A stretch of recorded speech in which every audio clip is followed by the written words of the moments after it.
Amados hermanos, queridos amigos que nos están sintonizando en este momento, Dios les bendiga rica y abundantemente. Les saludamos en el amor, en el cariño fraterno de nuestro Señor y Salvador Jesucristo. Me da mucho gozo estar con ustedes en este tiempo de la Escuela de Formación Cristiana, a quien le agradezco la invitación que me han hecho para esta ocasión. Así es que, en el nombre de nuestro Señor y Salvador Jesucristo, vamos a iniciar nuestros estudios, pero teniendo antes una palabra de oración para que sea el Espíritu Santo el que nos guíe, el que nos conduzca, el que nos lleve a toda verdad. Vamos a orar. Amoroso Padre Celestial que moras en los cielos y que estás en todo lugar, te alabamos, te bendecimos, te damos las gracias por tus bendiciones, por tus misericordias para cada uno de nosotros. Gracias por tu pueblo, a quien le permite, Señor, estar bien, y a los que estén con algún problema, con algún padecimiento, te rogamos que tú los ayudes, que tú los bendigas, que tú los guardes y les ayudes en sus diferentes necesidades. Padre, en tu nombre vamos a iniciar este tiempo de estudio, este tiempo de reflexión en tu palabra. Te pedimos, Señor, humildemente, que tú nos ayudes, que tú nos dirijas, que a través de tu Espíritu Santo nos guíes a toda la verdad que tú quieres que nosotros sepamos, comprendamos y atendamos, Padre eterno. Y Padre amoroso, guárdanos en tu amor, en tu misericordia. En el nombre de nuestro Señor y Salvador Jesucristo te lo imploramos. Amén. Amén. Bien, hermanos, pues vamos a abordar el estudio de la palabra de nuestro Dios en esta ocasión y en los domingos subsecuentes. ¿Qué tema abordaremos? Naturalmente, hermanos, que abordaremos en la palabra de nuestro Dios, lo que Dios tiene para cada uno de nosotros y lo que Él quiere que nosotros conozcamos acerca de Él, acerca de su carácter y de todo lo que es Él. Me gusta el hecho de que lo que vamos a tratar va a coincidir con el mes de agosto, que es el mes de la Biblia. Así es que vamos a estar en concordancia el mes de la Biblia con el tema que vamos a abordar. Bien, vamos a tratar acerca de la vida de nuestro Señor y Salvador Jesucristo a la luz de los evangelios, es decir, la fuente prima, la materia primaria que nosotros tenemos para conocer la vida y obra de nuestro Señor y Salvador Jesucristo. Estos son los que nos hablan de la biografía de nuestro Salvador. Sabemos que la inspiración de la Escritura es divina en su totalidad y los evangelios pues tienen esa misma inspiración, no escapan a ese carácter, a esa situación. Por lo regular, entre los autores de libros que vemos en el medio secular, en diferentes libros, los autores al escribir sus textos, ¿verdad?, sobre un hecho, una biografía o algún acontecimiento, muchas veces difieren en sus datos, difieren en los detalles que expresan. El suceso, ¿verdad?, o la biografía a tratar lo señalan con diferentes versiones, diferente información, lo que hace que el escrito pierda su unidad o su armonía. Los evangelios, al describir la vida del Señor Jesucristo, tienen la cualidad, tienen el valor de presentar una unidad en su contenido. Los registros de los evangelios son casi los mismos, tienen algunas variantes, pero en esencia es lo mismo, la vida y obra de nuestro Señor y Salvador Jesús. Todos ellos hablan de la vida de nuestro Redentor. Sucede que hay hechos que están registrados en todos los evangelios, es decir, los evangelistas tratan esa misma situación, ese mismo suceso, ¿verdad? Tenemos registros de los evangelios, como por ejemplo, la predicación de Juan el Bautista, que Juan predicaba en el desierto de Judea. Bueno, pues este hecho, esta situación la narra, ¿verdad?, todos los evangelios, los 4 evangelios que nosotros conocemos. Otro detalle también interesante es que esos 4 evangelios nos hablan de la alimentación de los 5,000, de las 5,000 personas que el Señor Jesucristo proveyó de alimento después de haber predicado de una manera muy extensa. La entrada triunfal en Jerusalén también nos la narran los 4 evangelistas, ¿verdad? Como así también el complot para aprender a Jesús. Todos esos detalles lo cubren los 4 evangelistas. Bueno, tenemos otro hecho que encontramos en todos los evangelios, la institución de la cena del Señor. Cada uno de ellos nos lo va diciendo, nos lo va narrando en su estilo, en su forma particular de redactar su texto. La negación de Pedro es otro de los hechos que también encontramos en los evangelios. El arresto de Jesús, su pasión, su resurrección, la gran comisión, también los encontramos en los 4 textos de los que ya estamos haciendo mención. Hay sucesos en la vida de Cristo que solamente están narrados en un evangelio. Un evangelista es el que trata de decirnos algo acerca del Señor Jesucristo, pero que los otros no lo señalaron. No sabemos bien las causas de esta omisión, si no lo sabían o prefirieron escribir sobre otro detalle, pero sí hay hechos que solamente están narrados en un evangelio. Los otros no lo señalan.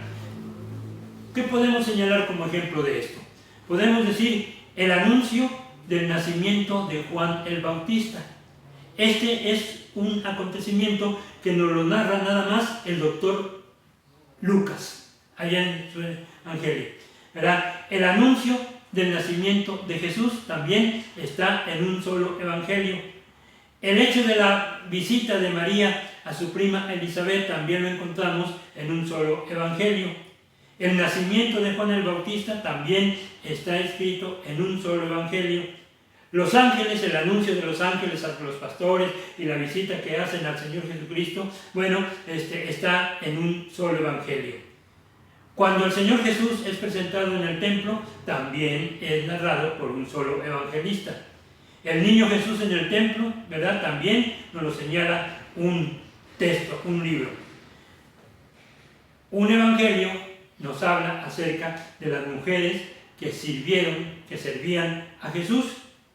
Y algo muy interesante, la parábola del buen samaritano, la parábola del hijo pródigo, están también señaladas en un evangelio. Es decir, un texto se encarga de decirnos algo que los otros no lo señalan. Los 10 leprosos que son limpiados, ¿verdad? Las bodas de Caná de Galilea, Jesús la entrevista de Jesús y Nicodemo, la mujer samaritana que se entrevista también con el Señor Jesucristo, la muerte y la resurrección de Lázaro, ¿verdad? La parábola del trigo y la cizaña, todo esto nos lo señala un evangelio en particular.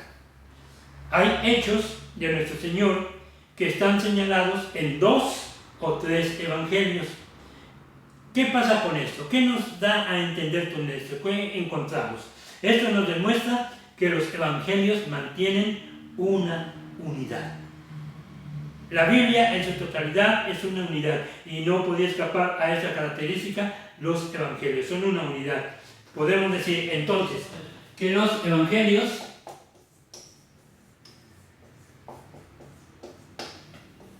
son una unidad. Otra característica que podemos encontrar en ellos que son complementarios.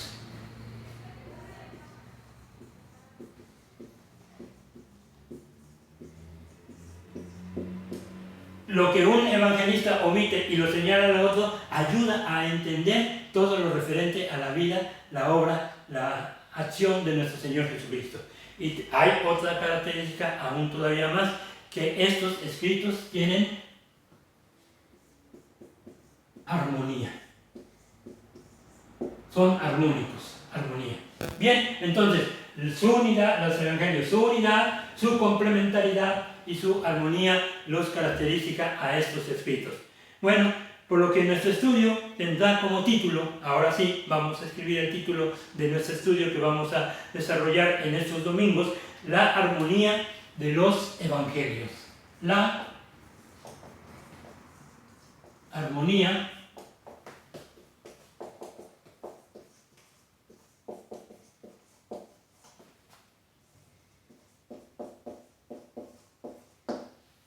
armonía de los evangelios. Bueno, ese va a ser el título, ¿verdad? Y tenemos la definición de armonía. ¿Qué es la armonía? Dice el diccionario, o dicen los que se encargan de dar las definiciones de los conceptos, que la armonía se refiere al equilibrio, a la proporción y correspondencia adecuada entre las diferentes cosas de un conjunto. La armonía, el equilibrio, proporción y correspondencia adecuada entre las diferentes cosas de un conjunto. En ellos, en este significado de armonía, vemos que hay un acuerdo, hay una concordancia, hay una combinación, ¿verdad? Y entonces encontramos que esta armonía existe en muchos aspectos de la vida, en muchas áreas de la realidad, encontramos esta armonía. Por ejemplo, encontramos armonía en el universo. Hay una gran armonía. Encontramos una gran armonía en la ciencia, en la música, en los colores, en la literatura, armonía en la familia, entre los tratos de los miembros de la familia, y también podemos hablar de una armonía en la iglesia. La vida de Jesucristo está en el centro de la fe y las experiencias cristianas. En estos estudios se va a procurar fusionar, intercalar el material bíblico acerca de la vida y obra de nuestro Señor Jesús. Estos evangelios encajan perfectamente, y entonces se estudiará la vida de Cristo paralelamente, armónicamente, con todos los evangelios. Bien, voy a borrar, mientras aprovecho para decirles que vayan anotando, vayan haciendo esas anotaciones para que posteriormente nos acordemos en los estudios posteriores. Ahora sí, como nosotros sabemos, como todos lo sabemos, los evangelios son 4, los que están en nuestra Biblia, naturalmente, ¿verdad? Y entonces tenemos que los evangelios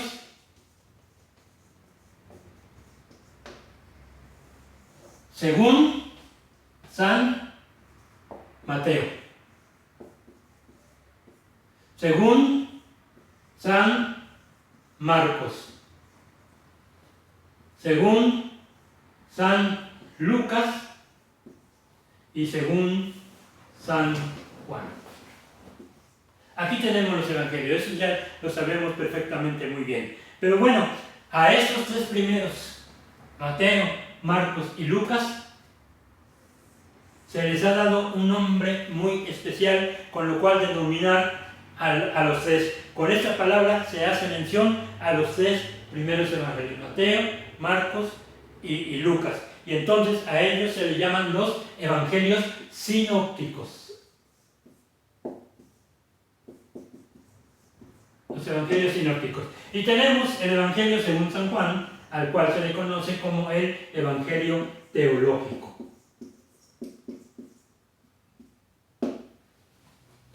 Bueno, esta palabra sinópticos la vamos a utilizar, o la hemos utilizado mucho al referirnos a la palabra de nuestro Dios en esta parte de la Biblia que son los evangelios. Bien, ahora, ¿de dónde viene esta palabra sinópticos? Pues la palabra sinópticos viene de estas partículas sin, que quiere decir junto, y opsis, que quiere decir ver. Ver las cosas en conjunto, ver las cosas en un todo. Ahora, estos evangelios sinópticos tienen un similar punto de vista. Bien, ahora, Juan no forma parte de estos evangelios sinópticos, sino que a él se le llama el evangelio teológico. La palabra sinópticos se empezó a utilizar a raíz de que un biblista alemán de apellido Griesbach, entonces empezó publicó su primer libro y le puso por nombre Sinopsis, y de ahí viene la palabra sinópticos. Bien, dijo el Señor Jesucristo, o dice la palabra de Dios, ¿verdad?, que toda cosa debe ser confirmada, afirmada por 2 o 3 testigos. La verdad sobre nuestro Señor Jesucristo puede quedar asentada sobre la base no de 2 ni de 3 testigos, sino de 4 de ellos. 4 de ellos de estos testigos. Y dado que cada escritor enfatiza distintos aspectos de la vida de Jesús, los 4 testimonios históricos nos proporcionan un poderoso y profundo retrato compuesto del Hijo de Dios, llamado también el Hijo del Hombre. Todo escritor, todo autor, al redactar su libro, tiene un propósito al hacerlo. Lleva una finalidad, un objetivo, ¿verdad? Hay una idea con la cual ese texto es escrito, ese libro se elabora. Se escribe muchas veces para un tipo de lectores o para lectores en general. En los evangelios vamos a encontrar que cada escritor va a redactar su texto con un objetivo y para lectores en especial, en particular. Empecemos, por ejemplo, con Mateo. Voy a borrar aquí y si ustedes gustan seguir apuntando, vamos a seguir anotando algunas cosas. Tenemos en primer lugar a Mateo. Es el que aparece en nuestras Biblias, el Evangelio según San Mateo, pero no es el primer Evangelio escrito, sino que se dice que el primer Evangelio escrito fue Marcos. Bueno, a ver, Mateo. Mateo escribió para una audiencia judía. Sus lectores van a ser judíos y por eso es que el Evangelio se caracteriza por mencionar, por señalar aspectos de la vida diaria de los judíos y con eso iban a entenderle muy bien su forma de escribir. Bien, presenta Mateo a Jesús de Nazaret como el Mesías prometido. Jesús es el Mesías prometido. Otra característica de Mateo es que también presenta a Jesús como el Rey de Israel. Jesús, Rey de Israel. Rey de Israel.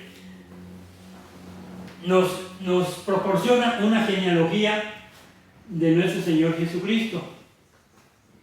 Genealogía de nuestro Señor Jesucristo, señalándonos su origen, de quiénes son sus antecesores, sus ancestros. Y nos narra aspectos de la vida y ministerio de Jesús como cumplimiento profético. Es decir, cumple la profecía. Cumple la profecía. Y ustedes recordarán que cuando leemos Mateo, muchas veces en su escrito, él dice algo así como esto.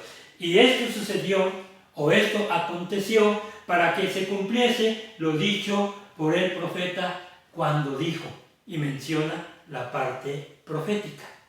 Es decir, yo he considerado que incluso Mateo es hasta un escritor bibliográfico. Bien, abarca aspectos de la vida y ministerio de Jesús como cumplimiento de profecías mesiánicas. Solo Mateo, tiene la expresión el reino de los cielos, para no señalar la expresión que se decía reino de Dios.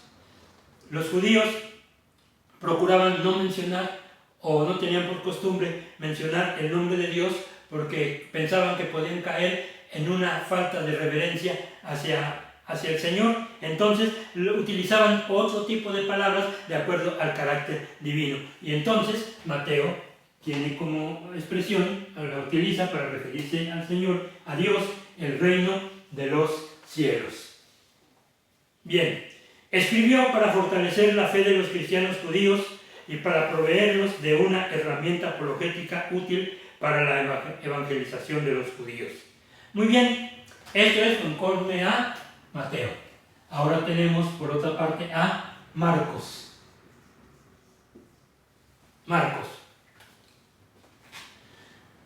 Marcos, ese sí, se dirigió a una audiencia gentil.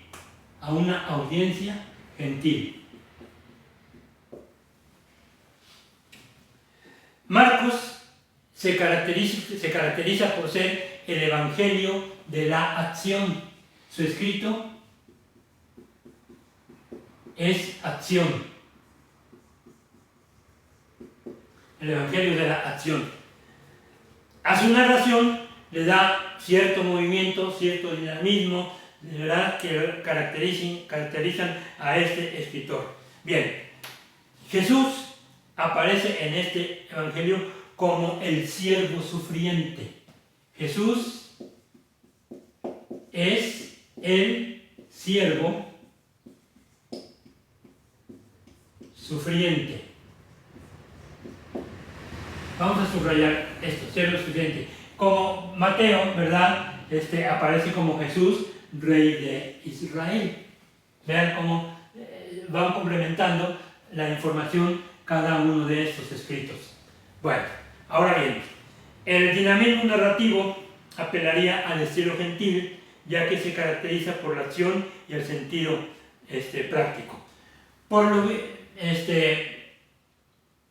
que vemos, los lectores de Marcos van a ser un grupo gentil, pero especialmente romano. Bueno, esto es con lo que respecta a Marcos. Tenemos ahora la parte que toca al Evangelio de Lucas. Lucas, por su lado, por su parte, tenía en mente una audiencia gentil más amplia. Es decir, no tan solo romanos, eso, sino hasta griegos también escribía para ellos. Él era un griego culto, ¿verdad?, y escribió entonces con un estilo griego más cultivado y literario de los escritores del Nuevo Testamento. Entonces, un escrito culto, audiencia gentil más amplia. Nos dice que era un griego culto, y de acuerdo a eso, ¿verdad?, es que su escrito tiene mucho de esto.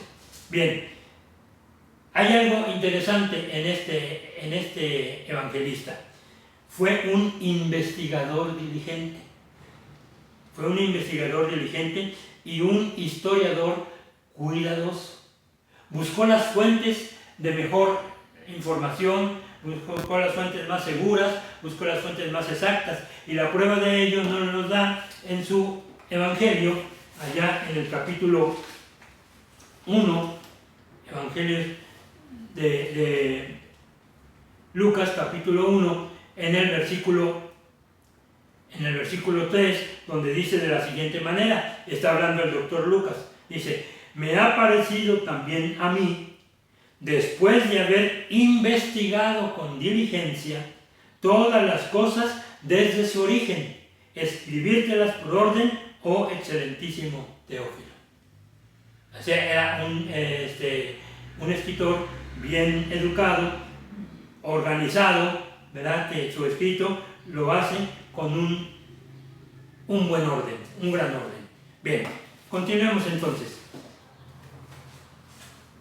Presenta a Cristo, para él, Cristo es el Hijo del Hombre. Cristo es el Hijo del Hombre. El título humano del Señor Jesucristo, y este lo va a utilizar el doctor Lucas. Bueno, hay un interés en el escritor al hacer su narrativa.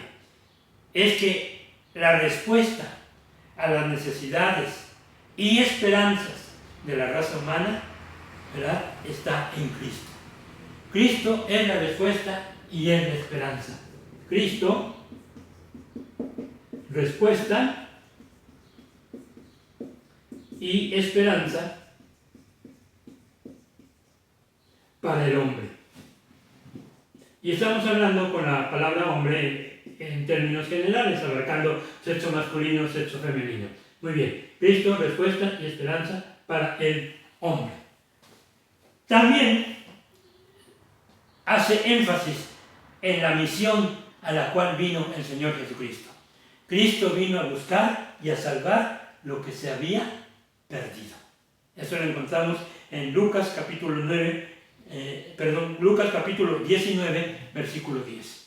Bien, ya como por último tenemos a Juan. Juan, el texto de Juan es el último evangelio que se escribió. Último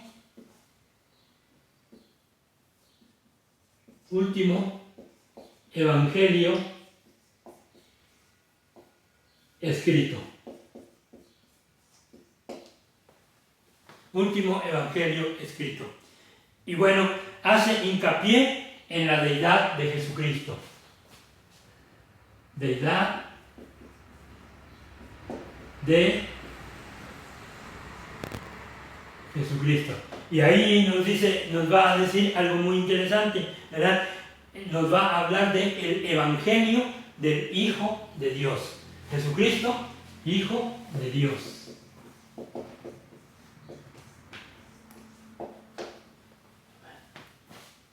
El Hijo de Dios. Escribió para fortalecer a los creyentes, cualquiera que ellos fueran, ¿verdad? Invitarles, ¿verdad? Especialmente a los incrédulos, a depositar su fe en Cristo Jesús. Bueno, y se va dirigido a todos los creyentes en nuestro Señor y Salvador Jesucristo.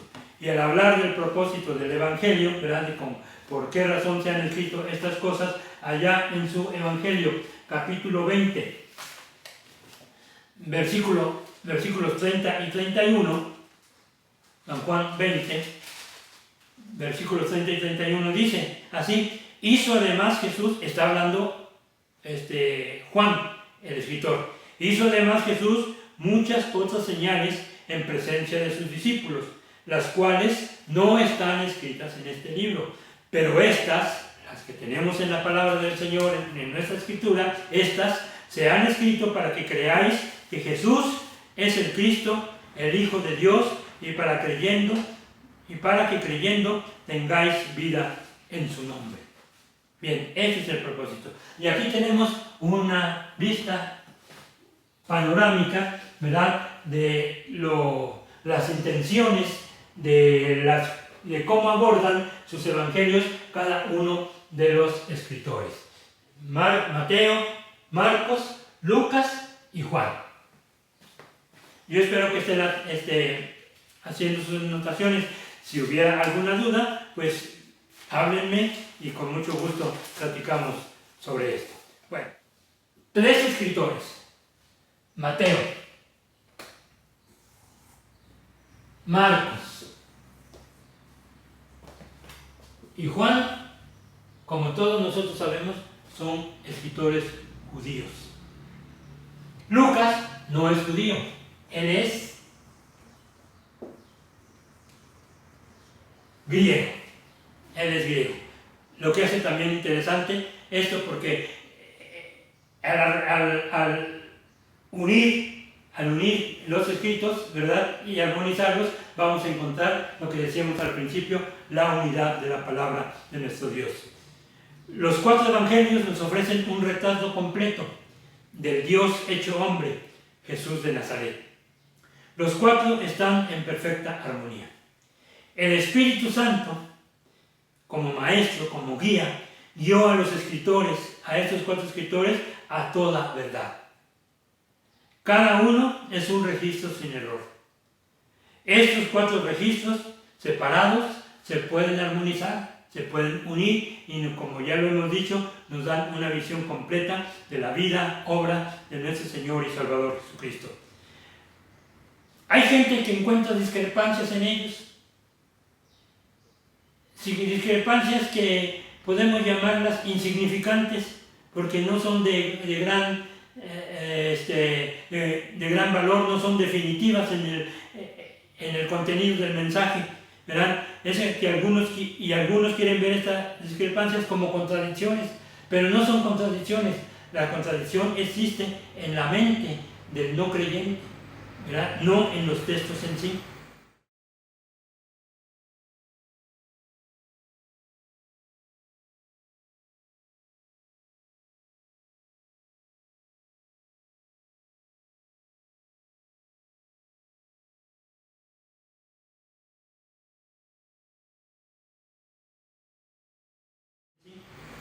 El texto base que para nosotros va a servir es Mateo, y ahí vamos a partir para ir analizando los otros evangelios. Así se logra una armonía fusionada de los evangelios. Este intento de armonizar los evangelios no es nuevo, ¿verdad? Ya es antiguo. Se dice que ya en el siglo II, Tasiano compuso su Diasterón, un intento de armonizar la palabra de nuestro Dios en los evangelios. Desde entonces se han producido varias armonías. El objetivo es dar una visión de Emmanuel, del Verbo eterno, el Verbo encarnado, el Verbo que es preexistente, que ya existe desde siempre, coexistente, que existe al lado de, autoexistente, que por él mismo es existente, Hijo de Dios. Este Hijo de Dios se convirtió en el Hijo del Hombre para morir y luego resucitar por nuestra salvación. Hermanos, este estudio con la ayuda de Dios durará 8 domingos, si Dios lo permite. Este es el primero. En este tiempo no nos va a ser posible abordar todo el contenido de los evangelios. No se podrá avanzar mucho, pero por lo extenso que es este estudio. Pero lo que se pueda avanzar, que sea un estímulo, que sea algo que nos mueva a estudiar la palabra de Dios posteriormente de una forma armónica. Que Dios les bendiga.